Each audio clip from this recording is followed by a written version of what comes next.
कैसे हैं आप लोग? उम्मीद करते हैं बहुत अच्छे होंगे। हम आज डिस्कस करने वाले हैं उन बातों को जो हमने पीछे अभी डिस्कस किया था स्कोप ऑफ सप्लाई में। स्कोप ऑफ सप्लाई में हमने एक एक चीज को डिस्कस किया था कि कैसे हमारा सेक्शन 7 में काम करता है और उसमें क्या क्या चीजें आती हैं, उसमें कैसे सेल को, कैसे ट्रांसफर को, कैसे बार्टर को, सबको कैसे डिफाइन किया गया था। तो आज हम उसको एक एक चीज को समझते हैं तसल्ली से। और इस वीडियो को मैं डिटेल्ड में इसलिए बना रहा हूं कि जो भी जब भी इसको पढ़े, मैं एजुकेशन पॉइंट ऑफ व्यू से बता रहा हूं कि जब भी इसको पढ़े तो उसको समझे और कोई दिक्कत हो तो फिर से इस वीडियो को देख ले तो क्लियर हो जाएगा। यह वीडियो स्पेसिफिकली स्टूडेंट्स के लिए है, चाहे वो किसी भी क्षेत्र के हों, सीए कर रहे हो, एमबीए कर रहे हो, या यूपीएससी इवन यूपीएससी कर रहे हो। कहीं ना कहीं जीएसटी जहां जहां टच करता है जिसको, उसको हम बात करते हैं।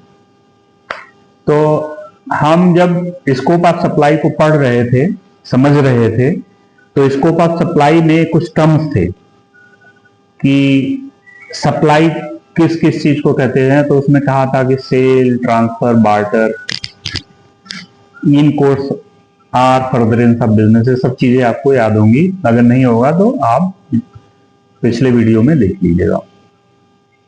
तो आज उसमें से हम एक एक टर्म को पढ़ते हैं जिसको उसने सप्लाई बोला। सप्लाई के टर्म्स को हम पढ़ते हैं और समझते हैं। तो सेल क्या है? सेल इज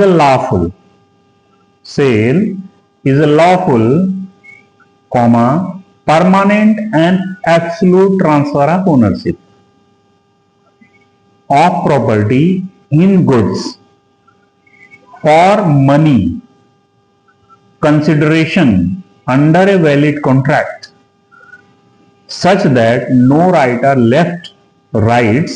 मतलब अधिकार are left behind the transferor। अब इसमें देखिए क्या क्या कह रहा है। लॉफुल, पहली बात तो जो सेल है वो लॉफुल है। लॉफुल का मतलब ये है कि कोई चीज आप खरीद बेच रहे हैं तो एक कॉन्ट्रैक्ट एक्ट, हम लोग जो पढ़ते थे तो एक कॉन्ट्रैक्ट एक्ट होता था, 1932 था शायद। तो जब भी कोई काम हो रहा है, मैं कोई चीज खरीद रहा हूं, कोई चीज बेच रहा हूं या किसी चीज को ले दे रहा हूं, तो जब दोनों पक्षों की सहमति होती है कि हाँ जी अब ठीक है, मैं इस चीज पे खरीदूंगा, इस चीज पे बेचूंगा, इतना पैसा मैं लूंगा और ये चीज आपको दे दूंगा, तो ये एक तरह से कॉन्ट्रैक्ट है, भले वो लिखित में ना हो, लेकिन ये बोथ पार्टीज के बीच में एक कॉन्ट्रैक्ट है सेल का। तो सेल में कह रहा है कि ये पहली बात तो लॉफुल है। लॉफुल जीएसटी है तो लॉफुल रहेगा ही। परमानेंट एंड एब्सोल्यूट ट्रांसफर, मतलब जो चीज बेच दिया वो परमानेंट ही बेच दिया। अब वो उस पर फिर ऐसा नहीं है रिवोक कर लेंगे या फिर इस तरीके से उसमें वापस ले लेंगे, इस तरह से कोई चीज नहीं। And absolute transfer of ownership in property in goods for money consideration. In goods मतलब सेल किस चीज का हो सकता है? गुड्स का। सर्विसेज प्रोवाइड की जाती है, सेल नहीं की जाती। सेल ऑफ गुड्स होता है। Under the valid contract such as no right are left behind the transferor. और उसके बाद जब वो चीज बेच देता है तो जो विक्रेता है उसके पास उसका कोई अधिकार नहीं रह जाता कि हाँ जी अब ये अधिकार, इस गुड्स से संबंधित अधिकार अब उसके पास खत्म, अब वो उस पर कोई अधिकार उसका नहीं है। इसको कहते हैं सेल। ट्रांसफर सेल के बाद transfer. Transfer is to lawful convey property from one person to another, मतलब कन्वे करना कि transfer is lawful convey property from one person to another person. फिर क्या कहता है, here consent of transfer and capacity of transferee need not be present although all other ingredients of lawful contract are। Transfer के case में कहता है कि consent of transfer capacity of transferee need not to be present although all other ingredients of lawful contract are included। कह रहा है कि इसमें जो कंसेंट है, जो विक्रेता है उसका कंसेंट और कैपेसिटी ऑफ ट्रांसफरी, मतलब जो ले रहा है, वो दोनों प्रेजेंट नहीं है।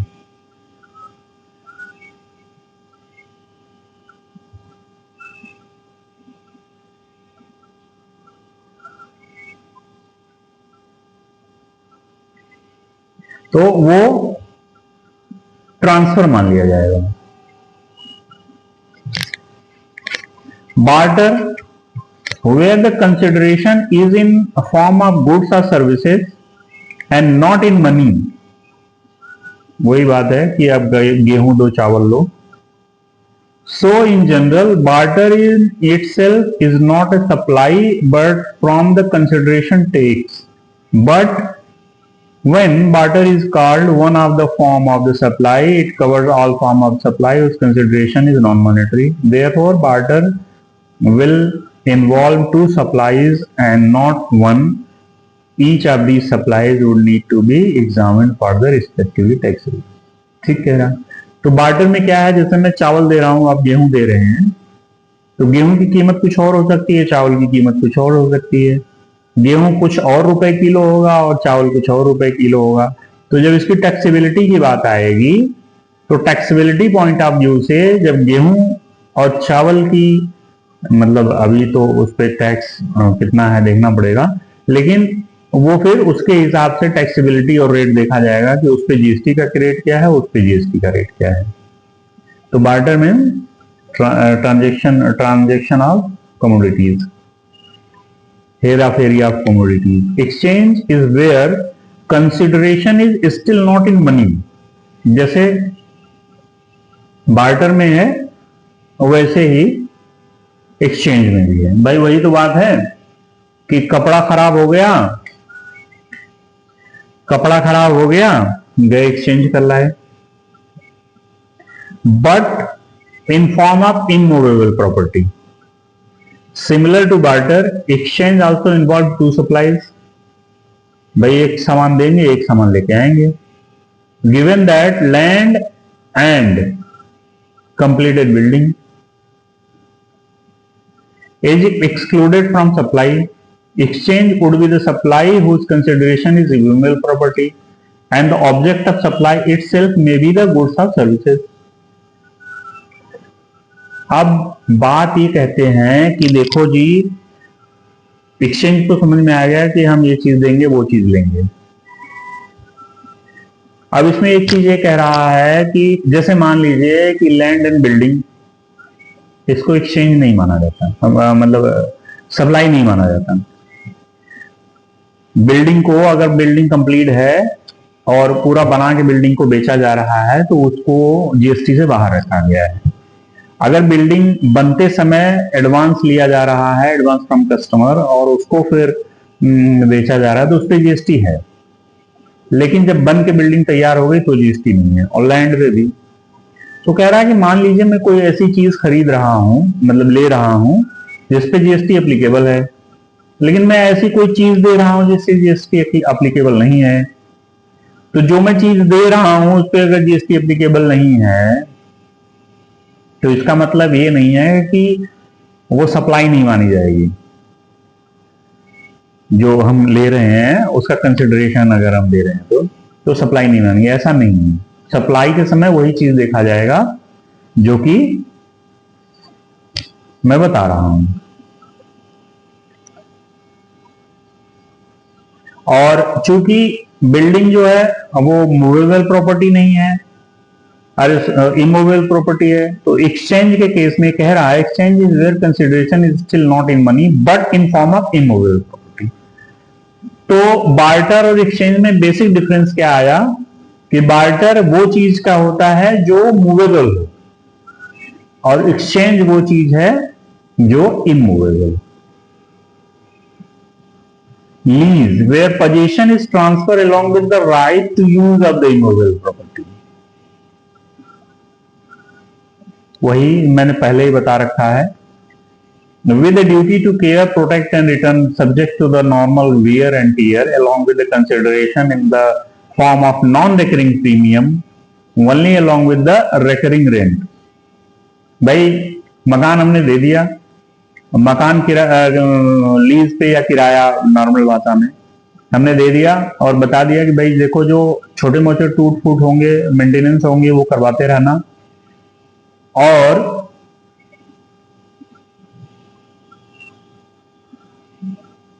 नॉन रिकरिंग प्रीमियम ओनली और along with the recurring rent, और रेंट हमें समय समय पर देते रहना।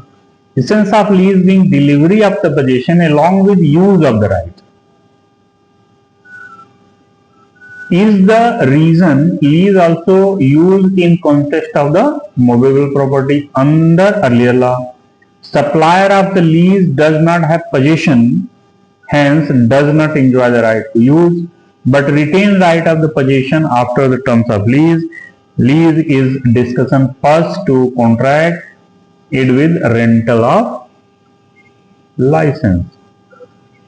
तो लीज वही है भाई जिसमें हमें राइट टू यूज मिल रहा हो, जैसे मकान का होता है। Licence is similar to lease except that possession is not transfer but mere permission to enter and use the property is allowed along with the all other ingredients of the lease। मतलब इसमें क्या कह रहा है कि lease और licence में क्या अंतर है। लीज में राइट टू यूज मिल जाता है, पोजीशन मिल जाता है, और लाइसेंस में सिमिलर टू लीज है लेकिन position is not transferred. Permission मिल जाएगा, पोजीशन नहीं मिलेगा।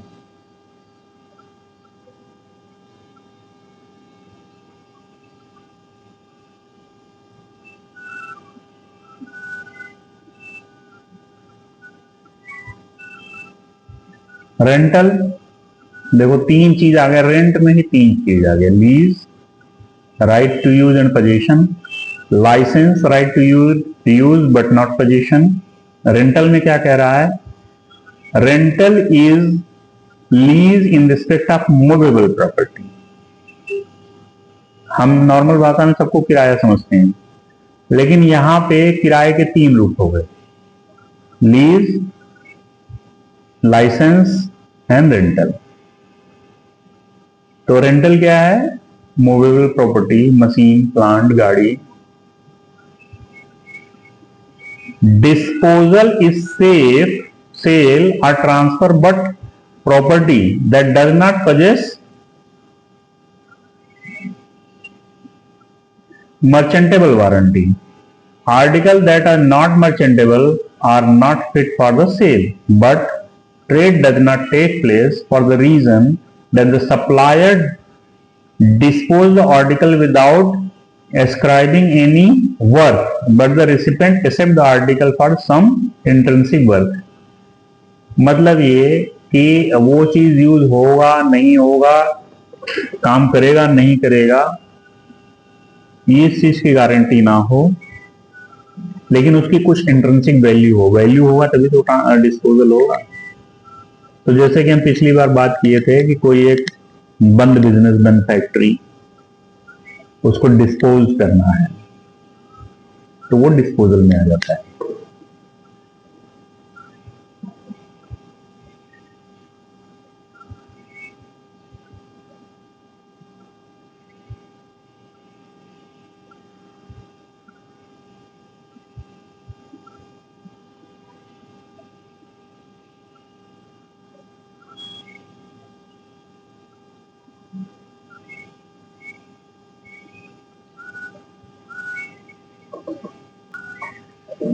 तो कुल मिला के सप्लाई, स्कोप ऑफ सप्लाई में आज ये हमारा तीसरा डिस्कशन है। और तीसरे डिस्कशन के बाद अगर आपकी कोई स्पेसिफिक क्वेरी आती है तो उस पर हम डिस्कस करेंगे, नहीं तो हम एक कंक्लूजन ड्रॉन करते हैं कि कोई भी सप्लाई हो, मतलब सप्लाई इन द सेंस कि सेल, ट्रांसफर, बार्टर जो भी हमने बताया, उसमें की चीज ध्यान देने वाली है कि वो तो पहले ही सेल हो, ट्रांसफर हो, बार्टर हो, एक्सचेंज हो, डिस्पोजल हो, ये होना कैसे चाहिए? फॉर द कंसिडरेशन होना चाहिए। कंसिडरेशन किसी भी रूप में हो सकता है, पैसे में हो सकता है या काइंड हो सकता है। काइंड मतलब जैसे एक्सचेंज के रूप में कोई चीज लिया, कोई चीज दिया। और जैसे कि हमने बार्टर में कोई चीज लिया, कोई चीज दिया, तो उसमें कैश का ट्रांजेक्शन, मतलब बैंकिंग ट्रांजेक्शन या कैश का ट्रांजेक्शन नहीं है, तो भी कंसिडरेशन का मतलब in cash or in kind हो सकता है। और ये होना चाहिए इन कोर्स ऑफ, और in course are furtherance of business, business के लिए ही होना चाहिए। उसके बाद शेड्यूल्स में बताया गया कि कौन सी चीज बिजनेस के लिए नहीं होगी तो भी उस पर लगेगा, और कौन सी चीज विदाउट कंसिडरेशन होगी तो भी लगेगा, और कौन सी चीज आप विदेशों से लेते हैं तो उस पर कंसिडरेशन पे करते हैं तो स्कोप ऑफ सप्लाई माना जाएगा। तो आज ये डिस्कशन हम यहाँ पे समाप्त करते हैं। नेक्स्ट डिस्कशन में हम बात करेंगे सेक्शन 8 के बारे में। तब तक के लिए धन्यवाद।